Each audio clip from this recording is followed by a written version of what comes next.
So you seek revenge. I seek righteousness, but I'll take revenge.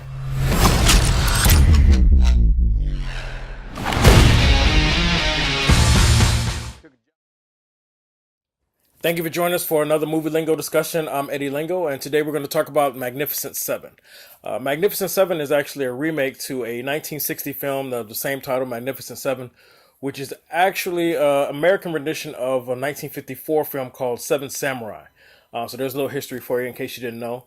In this version of Magnificent Seven, the 1960 and our current remake 2016, the story basically takes place in a small town that's under the hand of an evil individual named Bartholomew Bogue. Thank God they don't use names like that anymore. Oh my God. But Bartholomew Bogue is basically an evil individual that has taken the town from these people, taking their land and selling it back to them for not even a third of the price, ripping them off, tormenting them, killing their people, forcing them to do things they don't want to do, and profiting off of it. So one female individual who has had enough, she lost her husband to this, and he was just basically trying to be a good man and stand up for the people. She puts everything she has, her last dollar gallon, she goes trying to find someone to recruit that would be strong enough or bold enough to go against Mr. Bogue and his army. And that's when she comes across Denzel Washington. And from there, he decides to go ahead and take on this what seems like an impossible task, and recruits, starting with Chris Pratt, and then from there, and that's how you develop the Magnificent Seven. Ultimately, I thought this movie was good. I really enjoyed it. A lot of people may not like the pacing as far as the beginning, but I felt like it was perfectly paced to stage the evil of Mr. Bogue that was played by Bartholomew Bogue, played by Peter Sarsgaard. You had to establish how dark he was and why he deserved this, and then once the girl went out to find people, they quickly established that Denzel Washington's character was somebody that wasn't to be taken lightly, wasn't somebody that you wanted to mess with. And then from there, you had to go through the recruiting process of getting the rest of the Magnificent Seven. So I felt like it was done very well. As far as the cast goes, visually, they were all very strong. They were all had their own individual identities, and they all contributed something towards the big battle at the end, towards this impossible fight, which I thought was great. As far as character development, story wise, it wasn't too much depth with them. If Manny was here, he would call it a backstory, but and in my opinion, it wasn't necessary. The story focused on Denzel Washington, Chris Pratt, and Ethan Hawke's characters and who they were, more so than the entire seven, which was fine. We didn't really need that. The only thing that I probably felt was most important was what they gave us was Denzel Washington's character. Basically, we find out later, spoilers again, I'm going right into it. We find out later that he has some history with Mr. Bogue.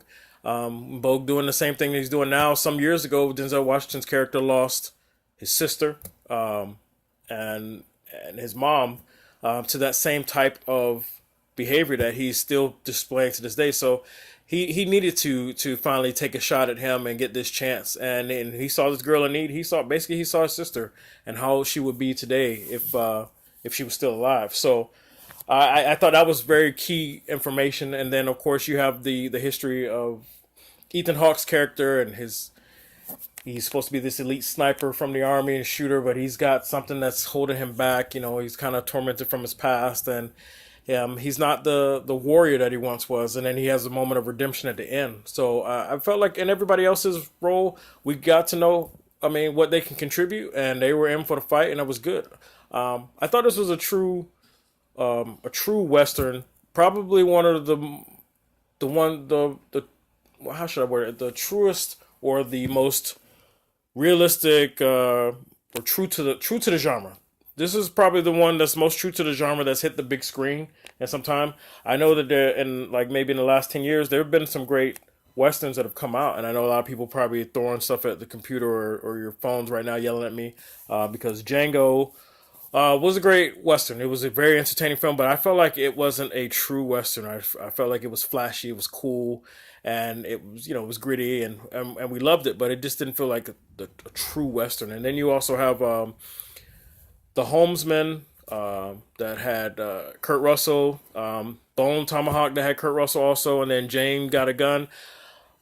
Those movies didn't hit the big screen, so that's why I'm not really counting those. But those are also true westerns in the last couple of years. So I don't want people getting upset with me thinking that I don't know what's out there. But as far as what's hit the big screen, Django Unchained, The Hateful Eight, and then Revenant is classified as a western. But it's in my opinion, it's a different type of western survival movie. It's not in the traditional sense. That was the word I was looking for. In the traditional sense of a western, which is what Magnificent Seven gives us. It gives us that in the traditional sense, as far as the the small towns, the standoffs, the shootouts, everything. The saloons, everything that you always love about the westerns, that the atmosphere, the attitude, it gives you all of that. The heroes, the flawed hero, which we got a few of in the Magnificent Seven, which I thought was great. The overall thing that I like about this, which reminds me of some of my favorite westerns growing up, is that it takes a certain level of evil to truly fight evil, and I felt like the Magnificent Seven kind of represented that. And that's actually what I liked about it the most. As far as the action, it was not action packed all the way through, which it didn't really bother me. I don't know how most people would feel about that, but it didn't bother me because they were setting up for a very big battle at the end. They showed you with little action sequence here and there what they're capable of, so that was established very quickly. And then they had the big setup of the big battle at the very end, and it was rewarding. A lot of times you get the big setup and it falls flat. It's flimsy. But this was rewarding. I felt like the threat of Bartholomew Bogue, he lived up to it. He came through with a lot more men than they had, and they were running through him at first, but he's got money, he's got resources. He comes out with this big gun, levels the town. He's not really playing fair, but who does in those times? So I felt like everything was perfectly balanced for that traditional western. I felt like they did a good job, and I really enjoyed the movie. I recommend that you definitely go see it if you haven't already. I've already thrown some spoilers out there at you, but then again, trust me, you will still enjoy it. One thing I do want to say that I'm appreciative of is Denzel Washington's character does not die. He's had a history in the last few years of dying in films, but the last two or three, he's managed to stay alive, and I'm happy with that. Not because I want sequels. It's just it was kind of becoming a predictable thing, and I'm glad they've broken away from that, where he died at the end of the movie. But anyway, I'm going to rate this thing.